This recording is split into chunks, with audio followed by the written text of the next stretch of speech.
Hello everyone, welcome to EVS Achievers. তো discuss করব next কিছু কোয়েশ্চেন্স নিয়ে। আগের দিন তোমাদের হয়েছিল এই অবধি কি landfill, solid waste disposal methods এগুলোর ব্যাপারে। তো আজ আমি নেক্সট স্লাইড থেকে ডিসকাস করব। তো দেখো নেক্সট কোয়েশ্চেন কি আছে। তো which of the following is not a predicted consequences of global climate change। তো কোনটা প্রেডিক্টেড কনসিকুয়েন্স নয় গ্লোবাল ক্লাইমেট চেঞ্জের জন্য? তো spread of disease carried by the insect such as malaria, নাকি rise in sea levels, increase in the global average air and ocean temperature, all of the above. তো এর মধ্যে answer কী হবে?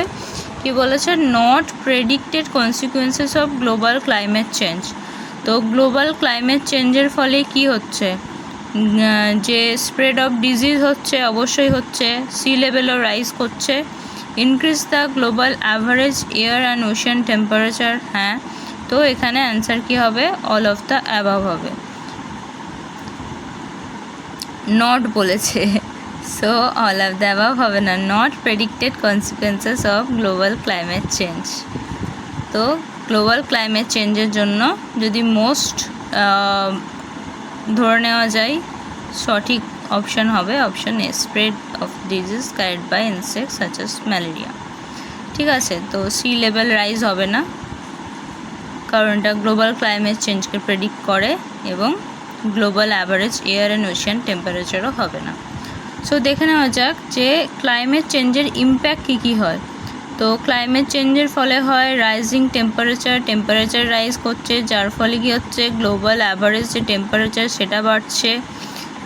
Meeting of glaciers and the polar আইসও যে গলে যাচ্ছে ধীরে ধীরে। দেন সি লেভেল রাইজ, তো আইস গলার ফলে কী হচ্ছে? সি লেভেলের যে হাইট সেটা বেড়ে যাচ্ছে। এক্সট্রিম ওয়েদার কন্ডিশনেও বেশ পরিবর্তন দেখা দিচ্ছে, ঘন ঘন দুর্যোগ, প্রাকৃতিক দুর্যোগ হচ্ছে, ecosystem damage, water and food crisis, human health effect and অবশ্যই ইকোনমিক ইম্প্যাক্ট হচ্ছে। এনভায়রনমেন্টাল কন্ডিশন খারাপ হলে ইকোনমিও তো খারাপ হবেই, তাই না? এবার আসছি নেক্সট কোয়েশ্চেনে। What is the primary cause of the ocean acidification? তো ওশান অ্যাসিডিফিকেশনের প্রাইমারি কজ কি? Atmospheric CO2 dissolving in ocean water, নাকি increase in the acid rain, তারপর কি বলেছে? Increase erosion of acid containing rocks, 4 number কি বলেছে? Water draining into the ocean has a higher pH from industrial pollutants. So primary cause কি? Ocean অ্যাসিডিফিকেশনের যে atmospheric carbon dioxide যেটা dissolved হচ্ছে। তো এর এক্সপ্লেনেশনটা দেখে নাও যে primary driver is the absorption of carbon dioxide from atmosphere. The ocean has absorbed roughly 30% of all anthropogenic CO2 emission. When CO2 dissolves in seawater, it reacts with water to form carbonic acid. This carbonic acid then releases hydrogen ions, and which increases water acidity, lowering the pH. তো carbon dioxide যে সমস্ত anthropogenic activity হচ্ছে, তো সেই সমস্ত যে carbon dioxide সেগুলো কি হচ্ছে? কার্বন ডাইঅক্সাইডগুলো ডিজলভ হচ্ছে যে ওশান ওয়াটার আছে সেখানে। তো যার ফলে কি হচ্ছে? যে ওশান অ্যাসিডিফিকেশান হচ্ছে। কিভাবে হচ্ছে? তো তোমরা দেখতেই পাচ্ছ যে H+ আয়ন তৈরি হচ্ছে। H+ আয়নটাই এই কার্বনিক অ্যাসিড তৈরি হচ্ছে, দেন কার্বনিক অ্যাসিড থেকে H+ আয়ন তৈরি হয়, এবং এই যে কার্বন ডাইঅক্সাইডের যে অম্লত্ব অর্থাৎ অ্যাসিডিটি সেটাকে বাড়িয়ে দেয়। আসছি নেক্সট কোয়েশ্চেনে। In clinical laboratory thin layer chromatography is use to identify. তো থিন লেয়ার ক্রোমাটোগ্রাফি কাকে আইডেন্টিফাই করে? তো ড্রাগ পয়জনস, ইং, অল দ্য অ্যাবভ। তো এখানে অ্যান্সার কী হবে? Illicit drug. তো কিছু এনভায়রনমেন্টের কিছু টেকনিক্স, টুলস অ্যান্ড টেকনিক্স আছে যেগুলো ইউজ করা হয় বিভিন্ন ধরনের পারপাসের জন্য, যেমন টিএলসি মানে হচ্ছে থিন লেয়ার ক্রোমাটোগ্রাফি। এখানে সেপারেশন কিভাবে হয়? অ্যাবজর্পশনের মাধ্যমে। ঠিক আছে, একটা লেয়ার থাকে যেখানে দুটো ফেজ থাকে, একটা হচ্ছে স্টেশনারি ফেজ আর একটা হচ্ছে মুভিং ফেজ যেটা হয়। তো সেখানে কি হয় যে ওখানে যে পলিউট্যান্ট যেগুলো থাকে সেগুলোকে অ্যাবজর্ব করে নেয়। যেমন থিন লেয়ার ক্রোমাটোগ্রাফিতে ড্রাগ, অ্যামাইনো অ্যাসিড এগুলো আইডেন্টিফাই করা যায়।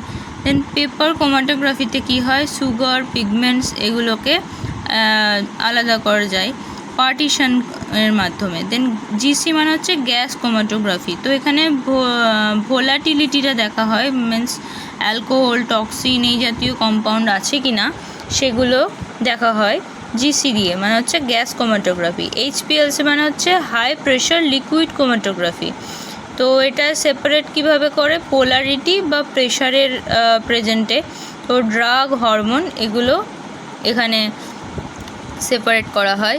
দেন আয়ন এক্সচেঞ্জ ক্রোমাটোগ্রাফিতে চার্জের বেসিসে হয়, এখানে প্রোটিন বা আয়নকে আইডেন্টিফাই করা যায়। তো এগুলো অবশ্যই মনে রাখবে, ভেরি ভেরি ইম্পর্ট্যান্ট। এই টুলস অ্যান্ড টেকনিক্স থেকে একটা না একটা কোয়েশ্চেন্স আসেই। তো টিএলসি মানে হচ্ছে থিন লেয়ার ক্রোমাটোগ্রাফি, তো এটা ড্রাগের জন্য ইউজ হয়। দেন আসছি নেক্সট কোয়েশ্চেনে। Phosphate pollution is caused by. তো ফসফেট পলিউশন কী থেকে হয়? তো ফসফেট পলিউশন হচ্ছে এখানে বলেছে কি sewage and phosphate rock, sewage and agricultural fertiliser, phosphate rock only, agricultural fertiliser only. তো এখানে পলিউশন বলেছে, তো এগ্রিকালচারাল ফার্টিলাইজার অনলি হবে। সো প্রাইমারি সোর্স হচ্ছে কি ফসফেটের, যে ওয়াটারের যে এগ্রিকালচারাল রান অফ হচ্ছে, যে একটা এগ্রিকালচারাল ফিল্ড যেখানে এনপিকে ইউজ করা হচ্ছে এবং সেখান থেকে যখন বৃষ্টির জলের মাধ্যমে বয়ে গিয়ে যখন নদীতে বা পুকুরে গিয়ে যখন মিশছে তখন সেটা হচ্ছে কি রান অফ, অর্থাৎ এগ্রিকালচারাল রান অফ থেকেই এই ফসফেটটা মেনলি আসে। এবং এর ফলে কি হয় যে তোমরা পড়েছো ফসফেট আর নাইট্রেট এগুলো বেড়ে গেলে কি হয়? ইউট্রফিকেশন হয়। ইউট্রফিকেশন অর্থাৎ জলে প্রচুর পরিমাণে অ্যালগি যেগুলো বেড়ে যায় এবং জলে পুরো একদম ভর্তি হয়ে যায়, যেখানে সানলাইট পাস হয় না এবং জলজ যে জীব আছে তারা মারা যায় অক্সিজেনের অভাবে, ডিও লেভেল একদম কমে যায়। So phosphate pollution caused by agricultural fertilizer only. Then আসছি নেক্সট কোশ্চেনে, which of the following is secondary pollutant? তো সেকেন্ডারি পলিউট্যান্ট কি? এখানে বলেছে কি প্যান, এরোসোল, সিও আর CO2। তো এখানে অ্যান্সার কি হবে? প্যান মানে হচ্ছে পারঅক্সি অ্যাসিটাইল নাইট্রেট। তো পলিউট্যান্ট দুটো টাইপের হয়, প্রাইমারি পলিউট্যান্ট, সেকেন্ডারি পলিউট্যান্ট। তো primary pollutant are the substances that are directly emitted into the atmosphere from the natural or human made sources. Example হচ্ছে কি, যেমন carbon monoxide, sulphur dioxide, nitrogen oxide. মানে যেখান থেকে প্রাইমারি পলিউট্যান্ট মানে হচ্ছে কি ডাইরেক্টলি যেটা ইমিট আউট হচ্ছে, আর সেকেন্ডারি মানে হচ্ছে আফটার প্রসেসিং যেগুলো তৈরি হচ্ছে সেগুলো হচ্ছে কি সেকেন্ডারি পলিউট্যান্ট। যেমন ওজোন, প্যান, সালফিউরিক অ্যাসিড এগুলো হচ্ছে সব সেকেন্ডারি পলিউট্যান্ট। তো secondary pollutant are not emitted directly, they are form in the atmosphere by chemical reaction between primary pollutant often in the present of sunlight. যেমন তোমরা photochemical smog বা sulphurous smog এইগুলোর ব্যাপারে জেনেছো যে ফটোকেমিক্যাল স্মগে কী হয়। Photochemical স্মগে সানলাইটের প্রেজেন্টে যে নক্স এবং ওজোন এগুলোর রিয়াকশানে কি হয়, প্যানের ফর্মেশন হচ্ছে, তাই না, পারঅক্সি অ্যাসিটাইল নাইট্রেট। সো এটা হচ্ছে এক ধরনের সেকেন্ডারি পলিউট্যান্ট, কারণ আফটার রিয়াকশান তৈরি হচ্ছে নক্স আর ওজোনের। আসছি নেক্সট কোয়েশ্চেনে, which of the following describe the use of organisms to control pest. তো পেস্ট কন্ট্রোলের জন্য কোন অর্গানিজমটাকে ইউজ করা হয়? তো bioremediation, biological control, species niche partitioning, vector control. তো এখানে অ্যান্সার কী হবে? Biological control. অবশ্যই বায়োলজিক্যাল কন্ট্রোল হবে অ্যান্সার। বায়োরেমিডিয়েশনটা কি? এটা একটা ইম্পর্টেন্ট কনসেপ্ট, দেখে নাও বায়োরেমিডিয়েশনটা আবার কি। তো বায়োরেমিডিয়েশন মানে হচ্ছে, bioremediation is the process of using living organism, mainly microorganisms like bacteria, fungi or plants to degrade, detoxify or remove the pollutants from environment. যেমন সয়েল, তো সয়েলে কোনো হেভি মেটালস আছে বা অন্য কোনো কম্পাউন্ড আছে, তো সেটাকে রিমুভ করার জন্য যে সমস্ত মাইক্রো অর্গানিজমস, ব্যাকটেরিয়া এগুলো ইউজ করা হয়, এবং ইউজ করে কি হয়, সয়েল থেকে সেগুলোকে সরানো হয়, বাইরে বের করে দেওয়া হয়। তো সেই প্রসেসটাই হচ্ছে কি বায়োরেমিডিয়েশন। তো বায়োরেমিডিয়েশন দুটো টাইপস হয়, একটা হচ্ছে ইনসিটু, একটা এক্সিটু। ইনসিটু মানে হচ্ছে উইদিন দিস প্লেস, মানে যে প্লেসে ধরো তোমার এখানে সয়েল খুব পলিউটেড, তাই না? যেমন বেগুসরায় একটা খুব পলিউটেড এরিয়া, তো বেগুসরায় সয়েল খুব পলিউটেড, সেখান থেকে হেভি মেটালস বা অন্যান্য কিছুকে রিমুভ করতে হবে। তো সেখানে গিয়ে যদি ট্রিটমেন্টটা করা হয় সেটা হবে ইনসিটু মেথড, সেম জায়গায় গিয়ে।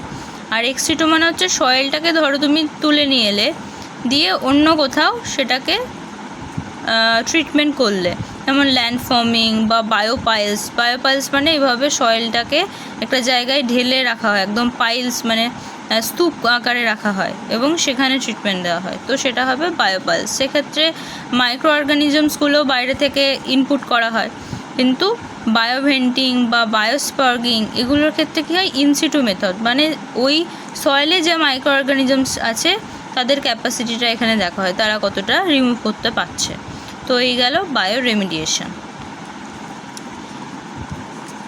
এবার আসছি নেক্সট কোয়েশ্চেনে, in which one among the following categories of protected areas in India are local people not allowed to collect and use the biomass? তো এখানে বলেছে কি, কোন প্রোটেক্টেড এরিয়াতে হিউম্যানের যে অ্যাক্টিভিটি সেটা অ্যালাউ নেই, তাই তো। তো এখানে অ্যান্সার কি হবে? এখানে অ্যান্সার হবে ন্যাশনাল পার্ক। তো বায়োস্ফিয়ার রিজার্ভ হবে না, কারণ বায়োস্ফিয়ার রিজার্ভে কিছুটা অ্যালাউ করে। Then wetlands declare under Ramsar convention, না এগুলোও হবে না। ওয়াইল্ড লাইফ স্যাঞ্চুরিতেও অ্যালাউ করে। So in situ and ex situ conservation method তোমরা পড়েই থাকবে ছোটোবেলা থেকেই। তো ইনসিটু কনজারভেশনে কী হয়? In situ conservation means protecting and maintaining species in their natural habitat. ঠিক যেমন ইনসিটু আর এক্সিটু বায়োরেমিডিয়েশনটা বললাম, ঠিক সেই রকমই ইনসিটু কনজারভেশন মানে হচ্ছে উইদিন ন্যাচারাল হ্যাবিট্যাটস কনজার্ভ করা হয়, যেমন national park, wild life sanctuary, biosphere reserve. তো ন্যাশনাল পার্ক যেমন জিম করবেট ন্যাশনাল পার্ক, তাই না? Then wild life sanctuary, biosphere reserve যেমন সুন্দরবন, বায়োস্ফিয়ার রিজার্ভ।